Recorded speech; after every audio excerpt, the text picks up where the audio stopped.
आप सभी श्रोता बंधुओं, दर्शक बंधुओं, शुभचिंतकों को मेरा प्रणाम, नमस्कार। कैसे हैं आप? आज मैं फिर लाइव आया हूँ, एक प्रेरक प्रसंग लेकर आया हूँ। कहते हैं कि कर्म फल पीछा नहीं छोड़ता, कर्म फल भोगना पड़ता है। जैसा कर्म करेगा वैसा फल देगा भगवान। ये है गीता का ज्ञान, ये है गीता का ज्ञान। एक प्रेरक प्रसंग जो थोड़ा मन में गुदगुदी भी पैदा करे और कर्म के प्रति सचेत भी करे। एक सेठ था। सेठ ने बेवजह अपने मैनेजर को डांटा।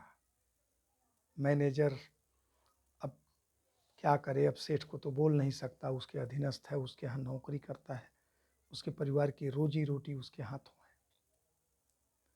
अब मैनेजर कहाँ गुस्सा उतारे, उसने अपने अधीनस्थ कर्मचारी को डांटा, गुस्सा उतार दिया। अब अधीनस्थ कर्मचारी मैनेजर को कैसे डांटे, उसके अधीनस्थ है, उसकी भी रोजी रोटी उसके देख रेख में लगी हुई है। अब अधीनस्थ कर्मचारी क्या करे, गया घर पे तो अपने बीवी को डांटा। अब बीवी जब डांट खाई तो वो अपने पति पर कैसे गुस्सा उतारे। अब उसका बेटा टीवी देख रहा था, हाथ में रिमोट था। उसकी बीवी गई और अपने बेटे को पीटा और कहा, आवारा कहीं का, कोई काम नहीं करता, दिन भर टीवी देखता रहता है। अब बेटा क्या करे। अब वो गुस्सा अपने माँ पर तो नहीं उतार सकता था।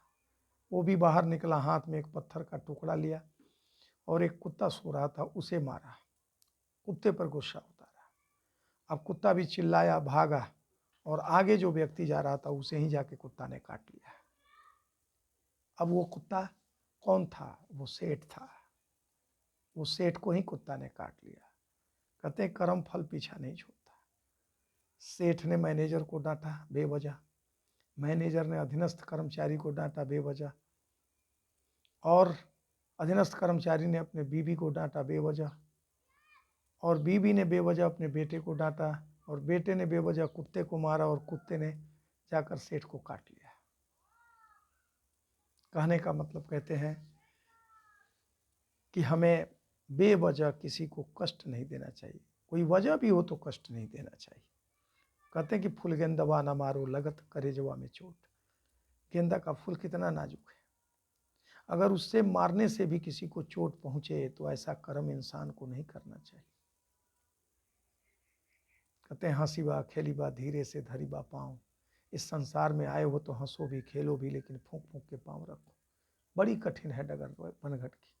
कैसा लगा ये प्रेरक प्रसंग? अगर आपको अच्छा लगा हो तो मिशन मार्ग को आप सब्सक्राइब करें, लाइक करें, कमेंट करें, शेयर करना ना भूलें। हमारा उत्साहवर्धन करें कि आपका और हमारा मिलन होता रहे। फिर अगले एपिसोड में मिलते हैं। आप सभी को मेरा प्रणाम, नमस्कार।